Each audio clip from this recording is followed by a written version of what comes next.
Olá, sejam muito bem-vindos a mais uma conversa do Ciclo de Webinários Educação Inovadora. Todo mês a gente convida especialistas para debater sobre assuntos relevantes para o cenário educacional atual que impactam na educação e no desenvolvimento das nossas crianças e adolescentes. E a nossa conversa hoje é especial para as famílias, para os pais, para as mães, para os tios, para as avós, para os educadores em geral, que estão com as crianças em casa, né? E a gente vai falar sobre um tema super pertinente, super relevante, que é a inteligência emocional digital. E a gente traz para isso a Fernanda Furia para conversar conosco. A Fernanda é mestre em Psicologia de Crianças e Adolescentes pela University College London, na Inglaterra. É fundadora do Playground da Inovação, que é uma consultoria em inovação em Psicologia e Educação. É professora do curso de Psicologia da Inovação da FIAP de São Paulo. É professora do curso de pós-graduação Formação Integral do Instituto Singularidades. É membro da The British Psychological Society da Inglaterra. E ela é uma colaboradora especial também do Compartilha em Família, que é um espaço muito bacana que a gente tem de discussão, de reflexão, de debate sobre temas super pertinentes e atuais para o desenvolvimento, para a felicidade e para o bem-estar das nossas crianças e jovens. Fernanda, seja muito bem-vinda, é um prazer estar aqui com você, é sempre muito bom conversar com você. Obrigada pela sua presença. Se quiser dar um oi para o pessoal. Obrigada, eu que agradeço, né, estar aqui mais uma vez com a Editora Moderna e poder falar desse assunto tão importante, né, nesse momento muito delicado que a gente está passando. Eu só posso agradecer e espero que essa conversa seja muito útil para todos nós. Vai ser sim, com certeza. Fernanda, enquanto o pessoal está chegando, e aí eu aproveito para comentar com vocês, gente, participem, aproveitem a Fernanda aqui, esse é o momento de vocês tirarem suas dúvidas, fazerem seus comentários, aproveitarem aqui a nossa especialista para falar com a gente sobre esse tema tão importante, que às vezes a gente não dá muita atenção, mas é fundamental para o pleno desenvolvimento das nossas crianças, dos nossos adolescentes, e para o nosso também, nesse mundo digital em que nós também estamos inseridos, né? Então aproveitem, perguntem, a minha função aqui é mediar isso, é passar as perguntas de vocês para a Fernanda, então, por favor, participem, tá? Fernanda, enquanto o pessoal está chegando, está fazendo as perguntas aí, conta pra gente um pouco, vamos falar sobre essa questão dessa situação atual, né? Não só a situação atual, atualíssima, né, da pandemia, que a gente está todo mundo em quarentena em casa, enfim, os pais sem saber muito bem o que fazer com as crianças, mas a situação mesmo do mundo que a gente vive hoje, né? Esse mundo contemporâneo digital, em que está todo mundo, né, meio digital, meio online, meio offline, ou totalmente online, meio offline. O que significa isso e o quanto isso leva a gente a essa necessidade da gente desenvolver essa inteligência emocional digital? Ana, a gente está cada vez vivendo mais um cenário digital, né, que tem se falado cada vez mais, que é a união do físico com o digital, é o presencial e o digital, isso está ficando cada vez mais menos evidente essa separação, e com isso surgem muitas oportunidades e muitos desafios também, né? Então, assim, a gente vai ter cada vez mais acesso a tecnologias muito mais avançadas, tecnologias imersivas, que vão dar a gente a sensação de estar em ambientes diferentes do presencial. A gente vai começar a lidar com brinquedos cada vez conectados com internet mais rápida, plataformas mais eficientes, robôs, companheiros, várias tecnologias que aqui no Brasil a gente não tem muito acesso ainda, mas em outros países isso já costuma, né, a fazer mais parte do cotidiano das pessoas, e com isso a gente vai tendo novas situações de vida, né? Então, várias situações que a gente tem vivido hoje, a gente pode pensar que vão contribuir para o nosso desenvolvimento, para o avanço da humanidade, mas também vão prejudicar a gente em muitos aspectos. Então, estar no mundo digital hoje é quase como estar no presencial, né? Então, tem várias habilidades que a gente desenvolve na presença de outras pessoas que a gente vai precisar também refletir e agir no contexto digital. Então, pensar nesse mundo todo das tecnologias é cada vez mais importante porque estão surgindo também transtornos emocionais ligados à nossa vida digital. Então, por exemplo, quando a gente percebe o que a gente está sentindo nas redes sociais, né? Então, lidar com a ansiedade que surge pelo fato de eu não estar participando de um determinado evento, né? O tal do FOMO, F-O-M-O, né? Que é Fear of Missing Out, é um medo de estar perdendo os eventos. Cyberchondria, né? Que é uma uma ramificação, digamos assim, da hipocondria, né, de você ficar muito preocupado com doenças e ir lá pesquisar e ver o que é, o que não é. Então, é todo um campo, né, chamado de cyberpsychology, ciberpsicologia, que estuda o comportamento humano no âmbito digital. Né? Então, como é que a gente vai lidar cada vez mais com isso? Como é que a gente vai perceber os nossos comportamentos? Isso é muito importante, né? Porque cada vez mais a gente precisa ver como é que a gente vai se posicionar diante disso. E aí, preparar as crianças para esse mundo é cada vez mais fundamental, né? Até para a gente não entrar em situações que podem destruir a vida de uma pessoa. Né? Então, toda essa questão da dependência tecnológica que tem surgido, que já está dentro do manual de psiquiatria, né, principalmente especificamente com relação a jogos, mas tem a questão da pornografia, que é algo que tem atingido pré-adolescentes. Então, tem toda uma gama, né, de situações que precisam ser contempladas, né, consideradas, para a gente poder avançar de uma maneira mais saudável, né, ao longo do tempo. Legal. Já tem bastante gente aqui entrando, dando boa tarde, muitos professores, eu entendo. Muito legal, gente, participem. Muito legal a participação de vocês aqui. O Jorge Henrique Rodrigues, ele pergunta se, após o período da pandemia, se será possível incrementar cada vez mais recursos tecnológicos nas escolas tradicionais. Não sei se o Jorge pergunta como professor, como pai ou como os dois, mas se você puder falar um pouco sobre isso, você acha? Jorge, essa pergunta é super interessante, né? Porque assim, eu acho que não tem mais volta. Né? As tecnologias estão aí para ajudar a gente. Então, assim, é no mínimo uma burrice não usar. Agora, a questão é quais usar, né? Quais delas a gente vai escolher para a nossa escola, como usar e por quê. Ela está a serviço de qual proposta pedagógica, de qual objetivo em termos de desenvolvimento infantil. Então, assim, eu acho que pode ser que a gente sinta uma certa exaustão tecnológica depois desse isolamento social, né? Já se fala do Zoom fatigue, né? Esse cansaço dessas videoconferências que a gente está aqui hoje, né? E acontecendo várias outras ao mesmo tempo. Então, o nosso desafio é fazer depois uma triagem, né? De quais legados a Covid-19 está deixando para a gente em termos de oportunidades tecnológicas.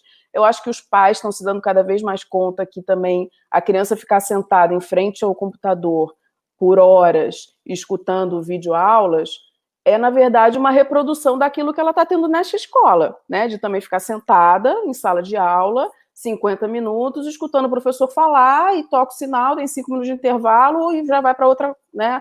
E assim vai. Então, está sendo uma oportunidade muito, muito única dos pais, das famílias entenderem um pouquinho como é que é essa escola, como é que o filho reage também a isso. Então, são muitos aprendizados e muitos desafios que vão ficar para a gente aí, logo depois que isso, né, terminar. Fernanda, você comentou uma coisa super interessante, que é fazer essa triagem, né? Do que é uma oportunidade, do que tem que ficar, o que faz bem, do que de repente pode ser, né? Não faz tanta diferença assim. E essa triagem também é um aspecto de inteligência emocional, né? Aí eu queria que você falasse com a gente um pouquinho sobre o que é inteligência emocional, para a gente então entrar nessa questão do digital, né? Da inteligência emocional digital. Tá. Bom, esse é um assunto super amplo, né? Mas, assim, a grosso modo, a inteligência emocional é a capacidade que a gente tem de reconhecer as emoções na gente, as diferentes intensidades, né? Então, assim, eu tô com raiva, eu tô furiosa, né? Eu tô com uma ira, eu tô com angústia, eu tô com ansiedade. Isso não é simples, né? Então, a gente poder reconhecer isso na gente, reconhecer isso nos outros através das expressões faciais, dos comportamentos, do tom de voz, e usar esse conhecimento para a gente navegar na vida. Então, se a gente entra numa festa e a gente percebe que, de repente, está um clima esquisito, nisso a gente ajusta também o nosso comportamento e, com isso, também a gente se protege, a gente evita conflitos, né? Então, isso é super importante, né? Sempre foi, e agora está sendo cada vez mais, porque a gente também está sabendo mais sobre esse assunto, a inteligência emocional foi difundida, né, em larga escala pelo Daniel Goleman, isso veio para as escolas com outras nomenclaturas, como habilidades socioemocionais, competências para o século XXI, hábitos da mente, está tudo meio, né, ou bastante ligado.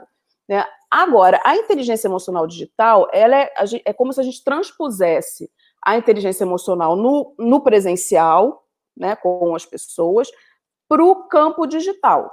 Então, é usar as habilidades socioemocionais nos contextos das redes sociais, das tecnologias que a gente usa, da nossa capacidade de entender que tecnologias podem fazer bem para a humanidade. Então, esse foi um termo que foi sugerido pelo Fórum Econômico Mundial em 2016, né, já faz alguns anos aí. Só que eles definiram simplesmente como a capacidade de ser empático e de ter boas relações no contexto digital. E aí eu vi ali que tinha muita coisa, né, importante que a gente poderia aprofundar né, e criar ramificações aí para esse conhecimento. Então eu pensei em algumas outras habilidades, né, eu acho que até agora eu posso mostrar uma imagem que eu selecionei aqui 6 áreas importantes da inteligência emocional digital para compartilhar com vocês. Uma delas, por exemplo, é a abertura para aprender e para incluir novas tecnologias no cotidiano. Isso é uma coisa super importante, né? Porque a gente, principalmente os mais velhos, né? Eu digo mais velhos, sei lá, acima de 35, que não são velhos, óbvio, né? Mas em termos de geração, a gente precisa estar aberto para realmente querer aprender todas essas tecnologias que estão no cotidiano. Não todas, né? Mas quais que vão nos servir, né? Especificamente com relação às crianças, o que meu filho, o que meus alunos estão gostando de jogar, né? O que está fazendo sentido para eles, e tentar aprender. Né? Nem sempre é fácil, porque às vezes é uma coisa que não faz muito sentido para a gente, né? Mas o simples fato de se interessar e querer entender por que aquilo ali está pegando tanto a criança, por que está fazendo sentido, do que ela está gostando, isso é super importante, né? Então, essa é uma habilidade socioemocional, né? Abertura para a experiência, que a gente pode aplicar ao contexto digital. Isso é bem significativo. Uma outra também, né, eu acho que uma outra característica da inteligência emocional digital é a consciência e as gestões das emoções, a gestão das emoções nas redes sociais e no contexto digital. Então, por exemplo, uma coisa que as pessoas relatam muito, né, isso no consultório, né, para os psicólogos que atendem no consultório, eu recebo muita mensagem também, né, falando sobre isso, como as pessoas se sentem um certo mal-estar depois que saem do Face ou do Insta, e muitas vezes é porque vem que as pessoas estão muito felizes, ou estão com um trabalho super legal, ou estão numa festa que ela não foi convidada. Então, são coisas que não aconteciam, né, há décadas atrás, quando a gente não tinha acesso a essas informações. Se você estava numa festa e, de repente, teu ex-namorado estava numa outra festa com uma galera, com amigos seus, você não ficava sabendo. Você podia ficar sabendo depois, se alguém te contasse. Agora não, você de repente abre o teu celular e isso aparece. Então vão surgindo angústias, né, e sentimentos de desvalia e de estar se sentindo sozinho, que são desencadeados por esse exercício, né, nas redes sociais. Então isso é algo que a gente precisa parar para pensar, né? Uma outra... Pode falar, Ana. Não, por falar nisso que você está falando, a Simone Ferreira do Nascimento fez um comentário que eu achei super interessante. Tem vários comentários aqui muito legais, que eu vou tentar passar por todos, né? Mas elas falam que as crianças se adaptam muito rápido, quase naturalmente, com essa mudança tecnológica. E, de fato, é verdade. Elas sabem usar, né? Os aparatos, os dispositivos, mas e essa relação justamente emocional, né? Essas angústias, essas dúvidas que surgem, não é exatamente uma adaptação tão rápida assim, né? A gente tem que aprender, não é verdade, Fernanda? O que você fala? Eu acho que não é tão rápido assim. A gente se ilude um pouco, porque as crianças são muito boas em disfarçar também, né? Principalmente quando elas percebem que o ambiente, que os pais estão angustiados, estão aflitos, estão estabanados, né? A criança, ela protege também os pais. Então, assim, de fato, elas se adaptam muito rápido à questão prática, né, do uso, elas são muito rápidas, né, porque estão sendo estimuladas a todo tempo, né, nesse sentido. Agora, essa reflexão toda que eu estou propondo aqui de inteligência emocional digital, ela é algo numa outra camada. E é isso que nós, adultos, precisamos desenvolver e ajudar as crianças a desenvolverem também, às vezes até a gente desenvolver junto, né? Ao mesmo tempo em que você pesquisa, reflete, você também ajuda seu filho ou filha, e eles também vão te dando insights sobre isso, né? Porque essa questão da gestão das emoções, a criança está aprendendo o que é emoção, que nome que elas têm, por que elas são importantes, como é que eu me comporto quando eu estou com raiva, né? Tem criança que fica quietinha e guarda a raiva, tem outra que vai lá e bate. Então, mostrar isso para a criança sem julgar, né? Por exemplo, você já percebeu que quando você está muito feliz, você fica saltitante? Você já reparou que quando você está com muita raiva, você fica quieto, emburrado e quer ficar sozinho? Né? Você já reparou que quando você está muito triste, você chora bastante? Então, isso vai dando um espelho, assim, um feedback para a criança que ajuda ela a se conhecer. Fala, nossa, é mesmo, eu não tinha reparado. Né? Então, fazer isso também no contexto digital, por exemplo, a criança estava jogando um joguinho, ela está super animada porque está ganhando lá os troféus, a gema, e o coraçãozinho está batendo, né? Você pode também contar, né, falar isso para sua filha, para o seu filho. Você reparou que quando você joga esse jogo, você fica muito animado, seu coração bate forte, né? E aí você pode abrir uma janela para conversar sobre isso, né? Ou você já reparou que quando você está trocando mensagem de WhatsApp com seus amigos, você fica assim, assado, você fala de um jeito diferente. Então, a criança vai precisar muito do olhar do adulto, né? Para poder ajudar a criança a desenvolver essa habilidade de reflexão e de entendimento, né? Bacana. E a inteligência emocional digital e a inteligência emocional, né, antes do meio digital, elas são independentes, interdependentes? É possível você ter inteligência emocional digital sem antes desenvolver inteligência emocional?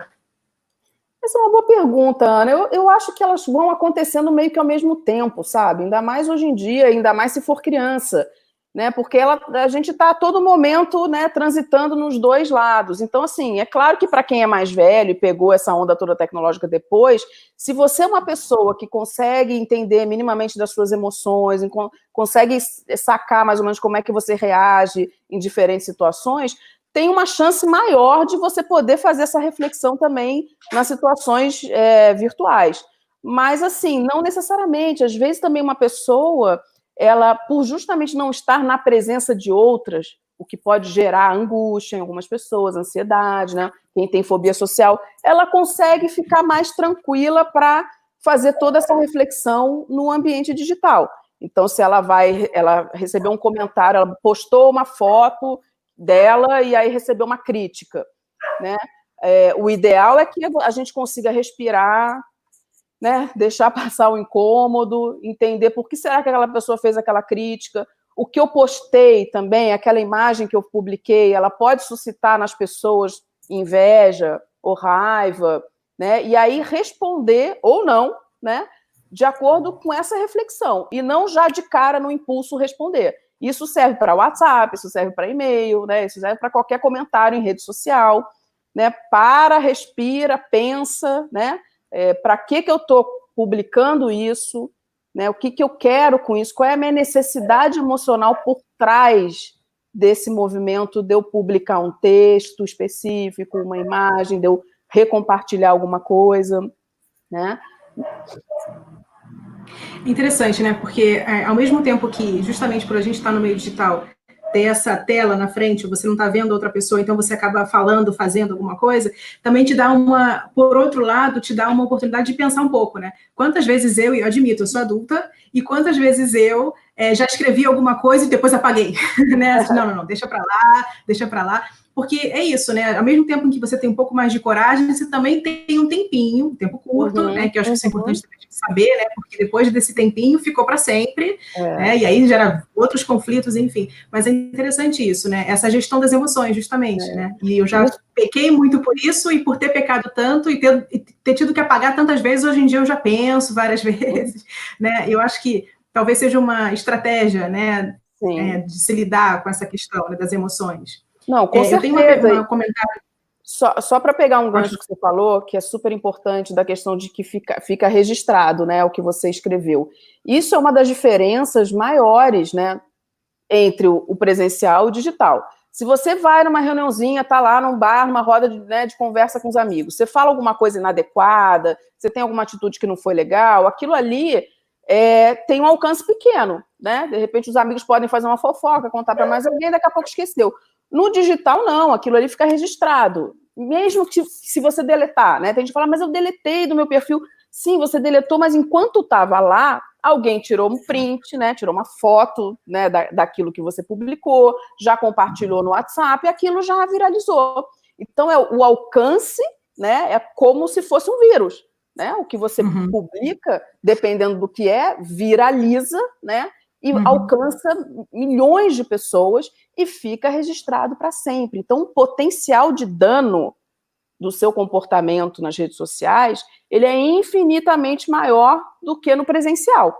Agora, tem um lado bom também, porque se você tem uma ideia muito bacana, inovadora, uma iniciativa muito legal que pode ajudar muitas pessoas, também vai alcançar milhões de pessoas.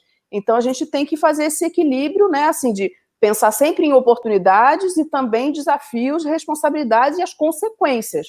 Né? Então, por exemplo, sei lá, eu sou professora, eu tenho o perfil da escola, que eu compartilho coisas, e eu tenho meu perfil pessoal. De repente, no meu perfil, né, pessoal, eu quero divulgar umas fotos um pouco mais sensuais. Eu posso? Posso. Mas eu tenho que pensar qual a consequência disso, né? E primeiro, por que eu tenho essa necessidade? Né? Então, assim, qual a consequência de repente, eu me expor de um jeito que, de repente, os pais dos meus alunos vão reclamar, ou a diretora pode mandar embora. Então, na verdade, pode tudo, só que tudo tem consequências éticas, né? Então, é essa elaboração, essa reflexão que precisa ser feita. Interessante. O Luciano Baneza fez um comentário aqui, que ele tenta participar com os filhos deles, das aulas online, mas também dos jogos, para entender o universo deles, poder compartilhar momentos e entendê-los melhor. Ele é separado e a tecnologia também ajudou muito para poder falar com o filho mais velho, mesmo quando ele está com a mãe. Então, assim, tem esse benefício, né, da tecnologia, né? Talvez tenha um filho pequeno, mas mesmo assim, de repente a gente fala, não, criança pequena talvez não deveria ter, né, um celular ou alguma coisa, mas nesse sentido ajuda, né, o pai está presente, a mãe está presente. Não, isso que o Luciano... coisa de participar do universo, né? O que o Luciano falou é super importante, porque o que o teu filho ou tua filha estão fazendo na internet é uma janela de oportunidade para diálogo. Né? Eu tenho um filho de 9 anos, ele está super envolvido com o joguinho, né? E eu tenho dificuldade um pouco de entender, porque é cheio de coisas, né? Cheio de estímulo. E aí eu fui cada vez mais conversando sobre isso, meu marido também, ele foi contando o que deixa ele animado, as próximas atualizações. Então, e aí a gente vai entendendo também, né? E aí eu fui vendo também o quanto que de conta, né? Ele faz muita conta por causa do jogo, ele tem que traçar estratégias, então você consegue também entender melhor os benefícios daquela tecnologia, daquele jogo. E, principalmente, a criança sente que você está se interessando pelo mundo dela.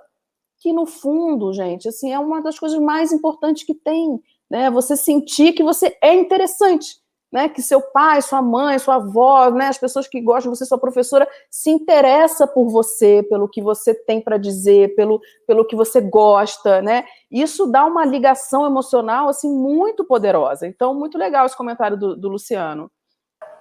Que bom. O Gold Emerson fala, parabéns, ganha seu filho e você também. Acho que ele está falando para o Luciano. Sim. Muito legal. Show de bola. A Giovana Geisa comenta aqui, com certeza eles são pequenos, imaturos e se distraem muito. O professor precisa ser muito hábil para aprender a atenção deles, né, com tecnologia. E aí eu queria pegar esse gancho da Giovana, que fala que são pequenos, imaturos e tal, e eu pergunto para você, assim, nós, adultos, né, o quanto você percebe o que dicas ou estratégias você pode nos ajudar a gente para a gente desenvolver inteligência emocional digital, para a gente poder ensinar e instruir as crianças, né? Porque a gente não tem como ensinar o que a gente não tem, né? É difícil, a gente pode pedir ajuda, né? Se a gente não tem, né? Mas eu acho que se a gente for pensar numa esfera, assim, por exemplo, do eu digital, né? Que é algo que eu já comentei sobre isso. Nessa esfera, né, você pode trabalhar, eu estava até falando de 6, né, habilidades ali, já falei de abertura, né, para usar novas tecnologias, de gestão das emoções. Nessa esfera, você pode perguntar, como é que eu quero, né, ter uma presença digital? Porque no momento em que você tem um e-mail, no momento que você tem um site, você tem um perfil no Face, né, no Instagram, no LinkedIn, você cria uma presença digital. Como é que eu quero ser vista, né? Isso está coerente com o que eu sou ou é uma coisa completamente diferente? Então, acho que as estratégias elas vão muito no sentido da reflexão e aí, em consequência disso, de uma ação condizente com isso. Então, eu quero, de repente, escolher no meu perfil só falar coisas profissionais, mesmo que seja no Face. Ou não, eu quero mostrar as fotos dos meus filhos, eu quero contar para onde eu viajei, né? Tudo bem, mas é importante que esteja alinhado, né, com o que você é. Então, sempre pensar e agir conforme, né, o seu, né, o teu objetivo e quem você é. Então, acho que tem coisas bem racionais assim que a gente pode, né, pensar, entender melhor o que são essas redes sociais. Ah, eu vou entrar no TikTok. Tá, mas o que é isso exatamente? Por que eu vou entrar? Não ir, né, ir na onda da galera, enfim, né? Se informar realmente, né? Então, se vai construindo esse eu digital, se informando sobre as novas tecnologias, o que está acontecendo no mundo, né? Eu ver vídeos, né? Jogos. Então, é muito nessa linha de realmente, assim, entender o que eu quero, o que eu sou, e como é que eu vou demonstrar isso nas redes sociais, quais são os hábitos tecnológicos que eu vou construir. Essa é uma outra habilidade bem importante da inteligência emocional digital.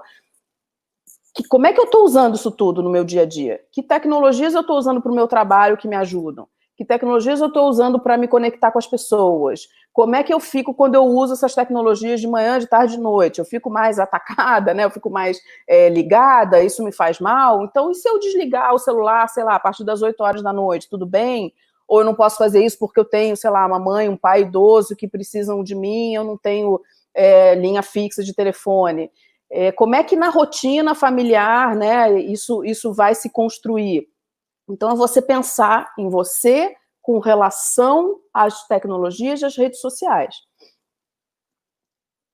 Falando, e eu até puxo um pouco o gancho dessa questão justamente dos pais, hoje em dia, a gente estava até conversando sobre isso, que esse fenômeno chamado sharing, né, que os pais, mesmo sem as crianças pedirem, saberem, já começam a compartilhar, né, já começam a mostrar seus filhos, até às vezes quando eles estão ainda na barriga, e isso acompanha a vida da criança, e quando a criança já tem uma idade para descobrir, né, perceber, já tanto foi compartilhado dela. O que você diria para a gente sobre isso?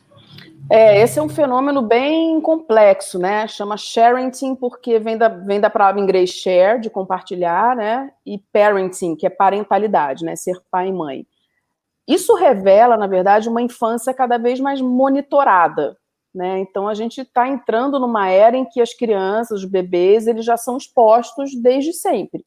Isso é uma outra reflexão que é importante os pais fazerem. Por que eu divulgo o vídeo da minha filha tocando piano ou dançando balé? Por que eu, né, divulgo uma foto do meu filho ganhando a medalha de robótica, de matemática, sei lá do que? Né? Pode fazer? Até pode, mas é bem delicado, porque você está expondo uma pessoa que não te deu o direito, né, não tem idade suficiente para te dar o direito de fazer isso. Então, o que está acontecendo em muitos lugares é que pré-adolescentes estão se dando conta de todo um rastro digital que foi deixado sobre ele, né, e ela, que ele não foi perguntado se poderia ou não. E aí causa constrangimento, as crianças, os pré-adolescentes se sentem mal, está tudo muito exposto. Também é um material que pode ser usado, né, como bullying também. Então, assim, eu acho que é importante a gente pensar por que eu tenho essa necessidade de mostrar aos meus filhos. Para que isso? Isso é muito importante, né? Então, assim, ter essa visão crítica sobre o próprio comportamento, sobre a necessidade e o impacto disso na criança. Porque essa infância monitorada que eu falei, ela se alastra para outros âmbitos, né? A gente tem cada vez mais usado tecnologias que monitoram as crianças, seja na saúde delas, seja na localização. Então, tem toda uma indústria chamada indústria Baby Tech, com produtos cada vez mais sofisticados que monitoram a urina da criança através da fralda, de sensores, né, em pijama. Então, assim, toda uma área muito delicada que precisa ser realmente olhada, sabe, gente? Porque, assim, são indústrias muito grandes, né, empresas muito poderosas de tecnologia que usam recursos muito grandes para ter os dados das pessoas, né, e das crianças. Então, é para a gente ficar muito, muito, muito atento. Nossa, a gente acha que a gente sabe o que está acontecendo e de repente surgem umas coisas assim, tecnologia em pijama, coisas que você nunca imaginou e vai surgindo. E tem Legal. muito A mais, Daniele, nossa, a Daniele Zoega pede uma sugestão de leitura sobre inteligência emocional digital, e a gente colocou aqui na tela artigos da própria Fernanda Furia na Educatrix, tá? Sobre esse assunto, né? Você gostaria de falar um pouquinho sobre o artigo? Eu acho que é importante esclarecer que esse assunto, de uma forma mais aprofundada, não tem muita literatura mesmo. Né? Você vai encontrar inteligência emocional digital em inglês no Fórum Econômico Mundial, né, como parte de uma inteligência digital. Então, eles fazem uma mandala assim, de habilidades, e ali, né, uma delas é inteligência emocional digital, mas não tem muito material sobre isso realmente. Então, esse artigo que saiu na Editora Moderna, que eu escrevi, ele aprofunda mais o que a gente está falando aqui, e pode ser uma ferramenta útil, né, para você em casa, em escola, né, desenvolver iniciativas. Legal. E no Compartilha em Família, a Fernanda também tem um vídeo sobre isso, né? A gente também já falou sobre esse tema no Compartilha em Família, muito bacana. Depois, quando vocês puderem, dá uma olhada lá, que é livre para todo mundo. A gente também fala um pouco sobre isso. Fernando, você tocou um pouco antes sobre a questão do bullying. E a Marina Mantovani pergunta aqui, como podemos ajudar uma criança a ter inteligência emocional digital quando ela sofre bullying? É uma excelente pergunta, né? Acho que a primeira coisa é explicar que isso acontece com muita gente, que não é culpa dela, né? Ajudar ela a perceber daqui para frente também o que ela pode fazer para evitar isso, e aí vem nesse impacto, assim, o que eu publiquei, né? O que aconteceu que pode ter contribuído para esse cyberbullying, como é que eu posso me proteger disso, né? Pensar mais, pedir ajuda, né? Pedir ajuda para a escola, porque esse bullying que aconteceu, eu não sei se ela está falando das redes sociais, que aconteceu no digital ou na escola, né? Isso aconteceu com crianças da própria escola. Como é que a escola está lidando com isso? Porque tem escolas que acham que se não aconteceu dentro da escola física, ela não precisa fazer nada. Mas será, né? Eu acho que nesse contexto tão complexo, a gente precisa cada vez mais dessa parceria, né, de escolas e famílias para ajudar as crianças nesse contexto, né, para entender melhor como é que ela pode, então, lidar com isso. Mas acho que a primeira coisa é entender que não é culpa dela, que o que foi feito está errado, né? Talvez refletir um pouco, tá, daqui para frente tem alguma coisa que eu fiz e que eu poderia não ter feito, que contribuiu para isso, né? E como é que eu posso, então, me comportar com os meus amigos também para que eles não se sintam assim. Então, é um exercício da empatia, né? Como é que você entende, através das redes sociais, o que será que essa pessoa está passando? Por que será que ela teve essa reação dessa forma? Por que será que ela foi tão, assim, impulsiva e já se colocou de uma maneira tão agressiva? A gente não sabe o que as pessoas estão passando no dia a dia delas, né? Então, a gente poder ter essa serenidade, uma certa sabedoria de dar um tempo, né? E não reagir, tentar entender o que o outro está acontecendo, pode abrir, assim, muitos caminhos de aprendizado e de novas relações mesmo, até com a criança que cometeu o bullying, né? O que foi o agressor, né? Tentar entender quem é essa criança, o que está acontecendo. E essa questão do bullying também acontece especialmente no mundo digital, no mundo presencial, offline também, mas no mundo digital, muitas vezes, não é uma pessoa que faz o bullying, né? Ou às vezes uma pessoa não tem nem intenção de fazer bullying, mas vai juntando comentário, like e tal, e no final das contas fica aí uma situação de bullying, né? O outro é vítima de uma situação em que às vezes cada um individualmente que comentou, que fez alguma coisa, que compartilhou, não tinha intenção de fazer bullying. Então, isso é até mais complicado, né? Por isso também é tão necessário que a gente realmente ajude as crianças a desenvolver inteligência emocional digital, porque às vezes a gente não tem nem intenção, a criança não tem intenção, a criança, o jovem não tem intenção, mas acaba participando de uma situação que foge do controle, que pode acabar. Então, isso se levanta uma outra questão, que é uma outra habilidade, né, emocional digital, que é ter essa visão ética, né, e crítica do que você compartilha, do que é criado, né, das novas tecnologias também. A gente não pode entrar desavisado e muito deslumbrado, né? A gente tem essa tendência de ficar muito deslumbrado, né, com as novas tecnologias. E eu acho que também não é culpa nossa, porque elas são feitas para encantar. Né? Os desenvolvedores de tecnologia sabem e têm estratégias muito poderosas de engajamento, né, para a gente realmente ficar ligado ali, né? E o que está acontecendo é que a gente está criando um tipo de relação afetiva com as novas tecnologias. Isso é muito fácil de ver com relação ao celular, né? A gente tem um celular que, nossa, ficar sem ele dá uma aflição, né? Aquilo ali é como se fosse parte de você, e de repente você tem um assistente virtual, que você tem um apego. Então, assim, cada vez mais a gente vai ter tecnologias sociáveis, né? Que são dotadas de computação afetiva, que é uma capacidade da máquina de ler, né, emoções básicas das pessoas, e aí interagir e ir se desenvolvendo também a partir dessa percepção, né? Então a máquina aprende, né, com as experiências que ela tem.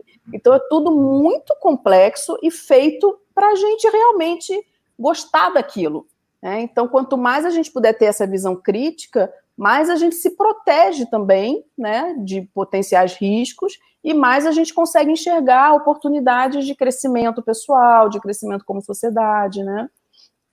É isso que você comenta, é super interessante, porque parece que está tão distante, né? Parece que essa questão emocional, né, do robô que responde a gente é tão distante, mas está muito mais próximo. Talvez essa figura do robô em si, ou dessa relação emocional nesse sentido, esteja ainda, talvez, um pouquinho distante, especialmente talvez aqui no Brasil. A gente sabe que no Japão e tal, em outras sociedades, isso já é bem mais real. Mas não está tão distante assim quando a gente pensa na questão dos anúncios que vem surgindo para a gente, né, que também se conectam com uma emoção nossa, né, não só com uma pesquisa que a gente fez, mas com emoção. Essas brincadeiras de Instagram e tal, que, né, como é que eu seria se fosse mais velho? Do que você gosta, né, qual é a sua visão e tal. Tudo isso está captando dados nossos, né, tudo isso está captando justamente para poder responder a gente, e a gente já está respondendo a isso também. Então não está tão distante assim, né? Sou algo super futurista, mas não tão distante assim. Então, eu acho que isso que você está falando é um bom ponto, Ana, porque assim, as escolas, eu acho que têm um papel tão importante nisso, assim, de ajudar os jovens, as crianças, a começarem a pensar em, assim, através de projetos, talvez, né? Como é que essas tecnologias impactam o mundo? Quem está por trás disso tudo? Né? As empresas grandes que estão criando esses robôs, que estão criando a inteligência artificial de um jeito ou do outro, né? As tecnologias imersivas, o que tem por trás? Né? Que estratégias elas estão usando? Isso é ético? Não é ético? Porque isso é um movimento que já está acontecendo, né? Tem profissionais, por exemplo, de grandes empresas de tecnologia que saíram dali, né, e criaram centros de reflexão, de pesquisa, de um movimento ético mesmo, por criar tecnologias éticas, e principalmente na Inglaterra. A Inglaterra é um país muito interessante nesse sentido, porque eles estão com um movimento grande de pensar em tecnologias que sejam criadas com as necessidades e direitos das crianças em mente.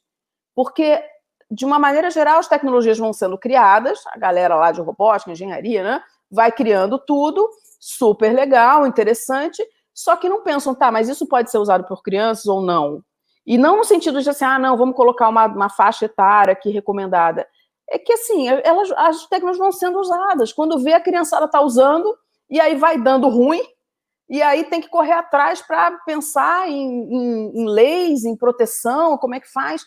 Então a gente tem que fazer o caminho inverso, né? Assim, o que as crianças, o que é adequado em termos de idade, o que é adequado em termos éticos, e o que é adequado em termos emocionais, que a gente pode criar para as crianças poderem usarem de um jeito mais protegido. Né? Então acho que escola e família, de novo, tem que ter uma parceria grande para ajudar essa nova geração a criar essa consciência, né? Porque é uma questão de consciência mesmo. São eles que daqui 20 anos vão estar criando novas tecnologias que vão impactar o mundo de um jeito bom, de um jeito ruim, que vão impactar a gente, que vai estar idoso, né? Então, assim, não dá para esperar quando estiver na adolescência, ou achar que trazer educação digital para a escola é meio que brincar, é joguinho, né? Acho que tem muitos pais que têm um receio também de que a escola traga tecnologias educacionais, Porque meu filho ou minha filha já usa em casa, mas uma coisa é tecnologia para entretenimento, né? Outra coisa é tecnologia educacional, tecnologias que ajudam a escola a gerir, né? Fazer a gestão da escola, tecnologias que dão apoio para os professores. Então, tudo isso tem que ser pensado, não tem jeito, né? É mais uma coisa. Eu sei que deve ter muito professor pensando, pô, lá vem a Fernanda agora me dizer que eu ainda tenho que, né, desenvolver inteligência emocional digital nos meus alunos, já estou fazendo tanta coisa, já não aguento mais, já estou exausto, né? Então, assim, essa questão toda ela é muito importante, porque no final das contas a gente está muito ligado com saúde mental, né? Então, assim, ter parcerias também com serviços de saúde mental focados em escola, isso já existe em alguns lugares, né? Aqui no Brasil tem universidades que têm serviços que pensam a saúde mental dentro da escola, porque a escola acaba sendo, assim, um vetor importante, né, de perceber sinais na criança, né? Sinais tanto para o bem quanto para o mal. Então, às vezes, é a professora que detecta que aquela criança está sofrendo violência doméstica, né? Está sendo abusada sexualmente. Então, assim, tem famílias que não conseguem perceber muito a criança. E não é necessariamente culpa da família, é porque as pessoas estão muito angustiadas, não só especificamente, né, por conta da Covid, mas de uma maneira geral, nesse mundo, né, moderno, é muita coisa acontecendo. E tem gente lidando com dúvidas do tipo, eu me mato hoje ou não? Então, assim, exigir, às vezes, de certas famílias um entendimento da criança, uma amorosidade, não vai rolar, né? E eu acho que é bom lembrar que nessa situação específica que a gente está vivendo agora, de isolamento social, cada família, cada situação é única. Você pode estar morando com o seu companheiro, com a sua companheira, ter filhos pequenos ou ter filhos adolescentes, ou você está morando com seus pais idosos, ou você está num contexto de violência, né, que vai potencializar ainda mais essa violência. Você já tem um histórico de transtorno psicológico, você já tem um histórico de depressão, de transtorno bipolar, de TOC, né, que é o transtorno obsessivo compulsivo, muitas vezes especificamente para contaminação, com medo de ficar contaminado. Então, essa situação de confinamento, ela potencializa e amplifica muita coisa. Então, eu acho que o maior privilégio hoje em dia é você ter um ambiente emocionalmente saudável, né, emocionalmente seguro. A questão da segurança psicológica é algo que tem se falado cada vez mais, inclusive em empresas, né, mas é um conceito muito antigo. Quem, né, estuda desenvolvimento infantil sabe, né, que há décadas e décadas tem autores super importantes, falando o Winnicott, por exemplo, que fala do ambiente suficientemente bom, tem o John Bowlby, que é outro pediatra, psicanalista super importante, que fala de uma base segura, que criou toda a teoria do apego. Então, isso é muito antigo. A gente precisa também acessar conhecimentos antigos, potentes, que são muito aplicáveis hoje, né? Às vezes a gente fica nessa onda da inovação, de criar outros nomes, né? Como se fosse uma coisa nova, e a gente já tem muito material importante que pode ser usado agora. Muito legal. O mundo dá voltas, né? É aquela coisa que, né, vai dando voltas. A gente tem vários comentários muito bacanas aqui, o pessoal está participando, continuem participando, continuem mandando. Queria tocar num ponto que você falou sobre a questão de déficit, né, de atenção e tal, de transtornos.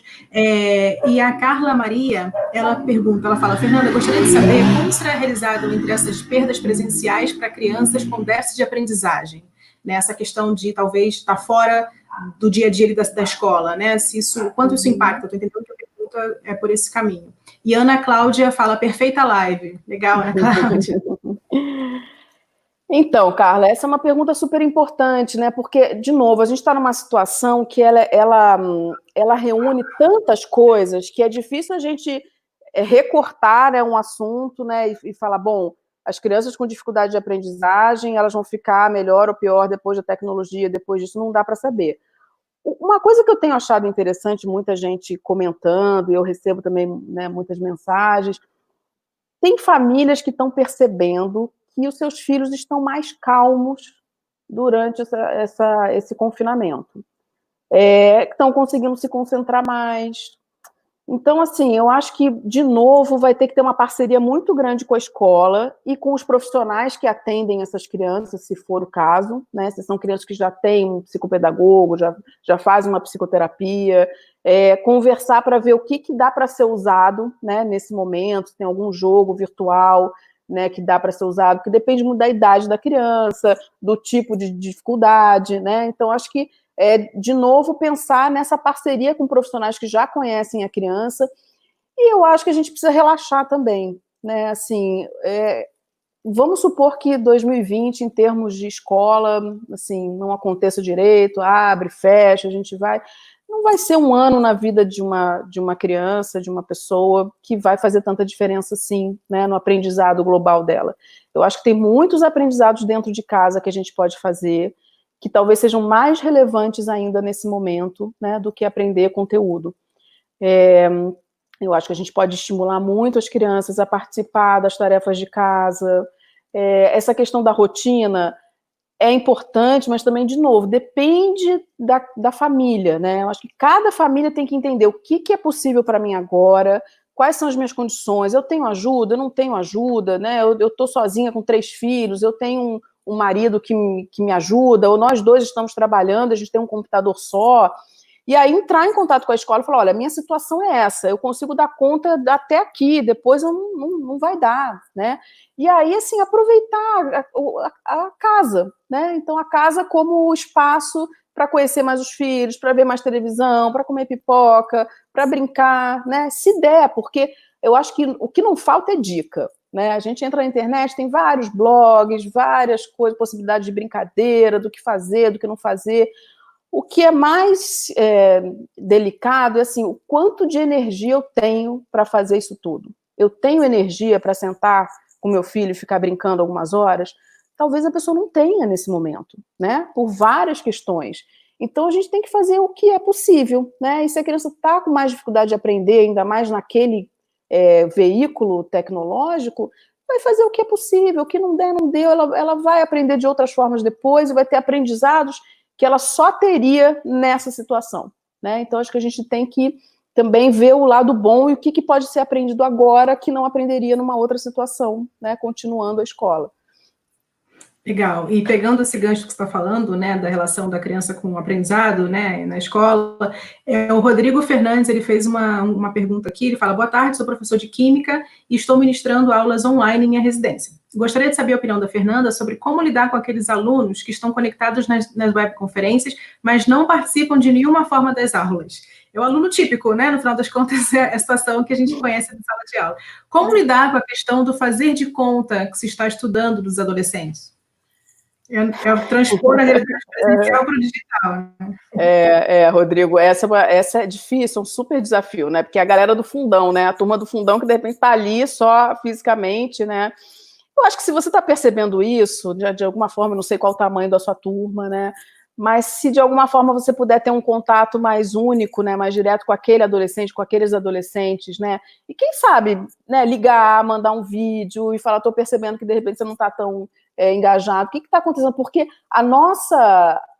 o nosso ímpeto é falar, tá vendo? Esses jovens não querem nada, tá lá, relaxadão, tá nem aí, tá fazendo de conta, mas o que está acontecendo na vida dessa criança, né? Desse menino, dessa menina, desse adolescente?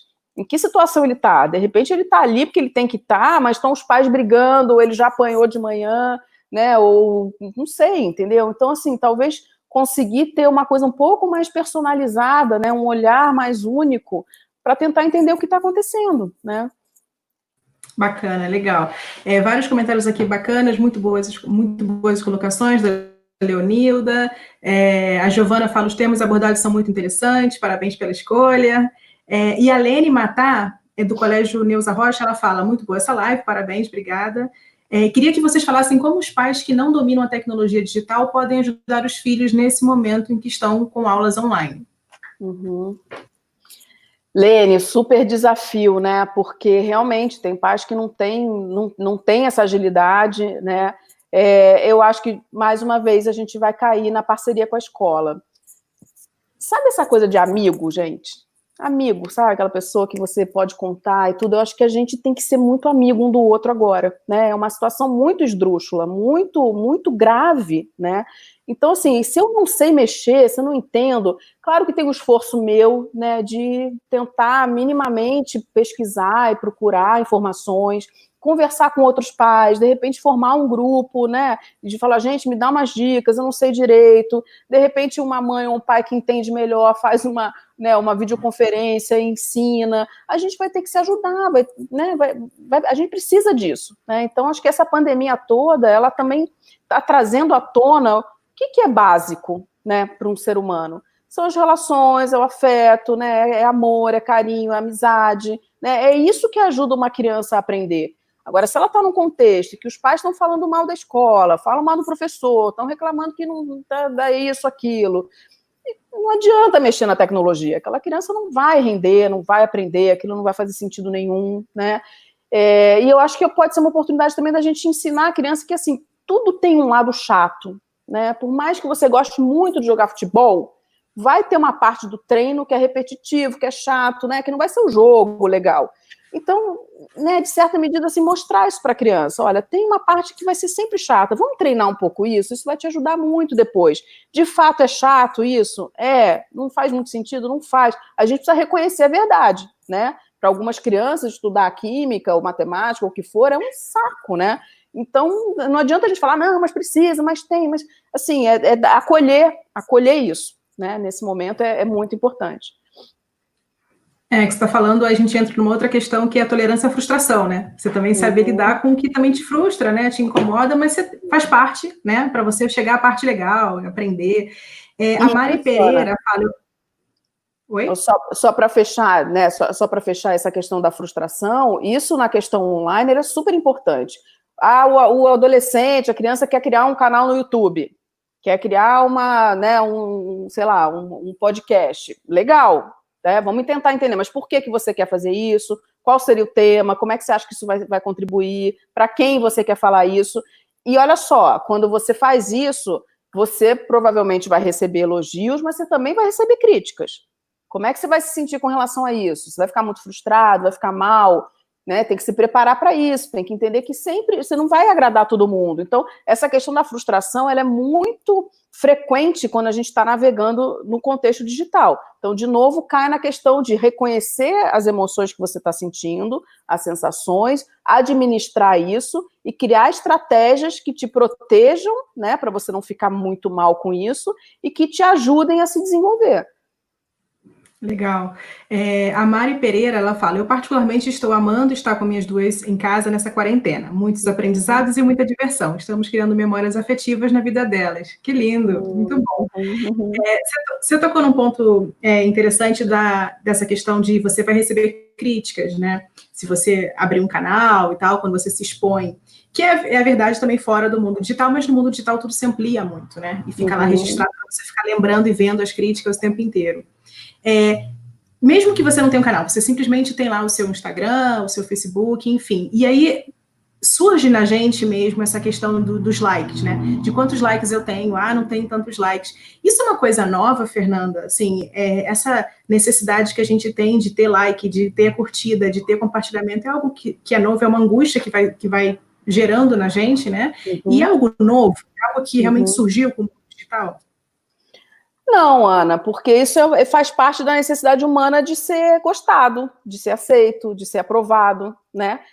Essa necessidade aparece no meio digital através da quantidade de likes, né? Então, isso é interessante porque é algo que pega muito as meninas, né? Os meninos, eles têm uma tendência maior a ficarem dependentes de jogos, né? E as meninas de ficarem muito vulneráveis à questão das redes sociais. Então, a aprovação, principalmente por aparência, né? Então, essa questão toda do like, ela é muito significativa, parece pouco. Bom, que é uma ferramenta poderosa para a rede, né, de engajamento. Então, você, de repente, publica alguma coisa e você fica na expectativa das pessoas gostarem. E aí, se ninguém fala nada, né? E se todo mundo gosta muito? Então, você também vai começar a se achar muito, né, poderosa com isso. Então, tudo isso faz parte dessa reflexão, né? Então, com as meninas, essa questão da aprovação, ela é bastante delicada e precisa ser olhada com cuidado. Legal. A Laura Antonieto fala que existem aprendizados que não são espontâneos, que requerem intervenção pedagógica, e esses fazem parte do currículo escolar. Como fazer quando a escola enche as crianças de atividade sem avançar no conteúdo porque a professora não está presente? Não sei se eu entendi direito. Quando a escola manda, deixa eu ver aqui, existem aprendizagens.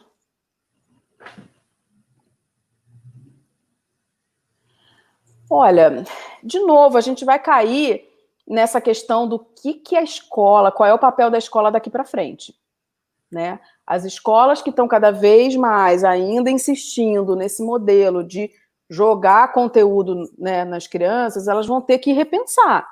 É disso que as crianças precisam hoje em dia e daqui para frente, né? Essa história toda da pandemia está fazendo com que a gente tenha que refletir muito, né? O que preparou a gente para essa situação? Por que algumas pessoas estão mais preparadas ou não?